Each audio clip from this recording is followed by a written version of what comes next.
بل الاهلي بيفكر فيها في خط الوسط 3 لعيبه، محمود حماده، بوبو لسه في الصوره تمام، ومحمود حماده وكريم نيدفيد راجع يا كابتن، زي ما قلت لك قبل كده كريم نيدفيد راجع، فاللي ناقص كده بوبو تمام داخل في الصوره بشكل كبير، في مفاضله يعني محمود حماده برضو، ومروان عطيه طبعا لاعب الاتحاد السكندري اللي برضو اتسالنا فيه.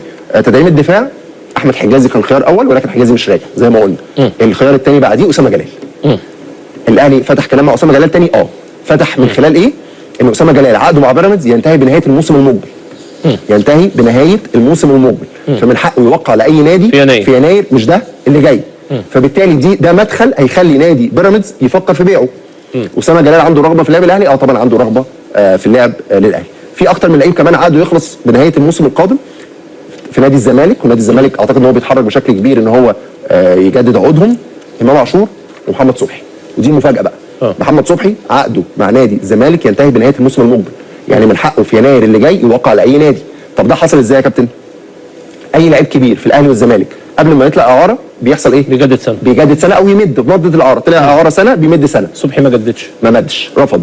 العاب يا العاب، الوضع في الزمالك سيء حسنا، نتمنى لهم الأسوأ. نقطة سيف الجزيري، يعني سيف الجزيري هي الحاجات الانضباطية أو المواقف الانضباطية هي اللي بتفرق مع الفرقة، هي اللي بتعمل استقرار في الفرقة. فانت مع فيريرا في ده طبعا جدا، وده اللي حتى لو له السنة اللي فاتت ان هو قراراته الانضباطية اللي معظم لعيبة حصل معاها مواقف. خد بالك لو قلت لك اسماء معاه خد بالك بن شرقي، اشرف بن شرقي، بن شرقي، سيف الجزيري، فتوح، ده زيزو، امام عاشور. ماتش بيراميدز طلعه بره، امام عاشور كسبنا بيراميدز، زيزو كان هيتجنن. ماتش بيراميدز ماتش 3-2.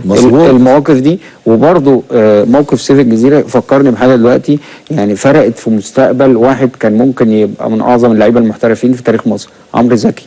معسكر منتخب ورجع متاخر. فاكر ستيف بروس؟ فانت بتتكلم واحد من هداف الدوري الانجليزي في الدور الاول لواحد بعد كده رجع ده عمل تصريح تاني خلص عمرو زكي.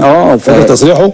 قال لك انصح اي نادي انجليزي بعدم التعاقد مع عمرو زكي. فهي الحاجات دي بتفرق، فحط عليه اكس. الحاجات دي بتفرق بشكل كبير جدا. عمرو زكي ده دمر مستقبله لما رجع الزمالك. عمرو زكي كان هيبقى ياما هنا ياما هناك، رجع الزمالك ولا بقى هنا ولا بقى هناك.